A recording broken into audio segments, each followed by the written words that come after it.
যে এই দোয়া কেউ কোনো মুমিন যদি বিশ্বাসের সাথে পড়ে, আল্লাহ রাব্বুল আমিন তার সকল নিরাপত্তাহীনতা দূর করে আল্লাহ তাকে নিরাপত্তা দান করে দিবেন। আল্লাহ তার মনের মাকসুদ পূরণ করে দিবেন। লা ইলাহা ইল্লা আনতা সুবহানাকা ইন্নী কুনতু মিনাজ জালিমিন। আমরা এটা পড়ি না, এটা একটা বিশাল দামি দোয়া। লা ইলাহা ইল্লা আনতা সুবহানাকা ইন্নী কুনতু মিনাজ জালিমিন। এইটা আমাদেরকে পড়ার চেষ্টা করতে হবে প্রিয় ভাইরা। আর 2 নম্বর, আল্লাহুম্মা ইন্নী আসআলুকাল আফিয়া ফি দীনি ওয়া আহলি।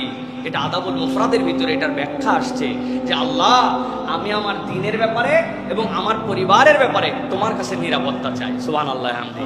দ্বীনের ব্যাপারে মানে কি? আল্লাহ আমার দ্বীনদারি, দ্বীন পালন, দ্বীনের হুকুম আহকামের মধ্যে আল্লাহ এটার সাথে কোনো কিছু যেন ব্যারিয়ার না হয়। আমার জিন্দগিটা এমন হয়ে গেছে যে আমি দ্বীন পালন করতে পারি না। হুজুর, এমন অফিসে চাকরি করি জোহরের নামাজ পড়তে দেয় না, বিদেশে গেছি, সব জায়গায় এগুলো প্রশ্ন করে মানুষ। আল্লাহ, তুমি আমার কাছে, আমার দ্বীনের ব্যাপারে তোমার কাছে আফিয়াত চাই, আর আমার পরিবারের ব্যাপারে তোমার কাছে নিরাপত্তা চাই।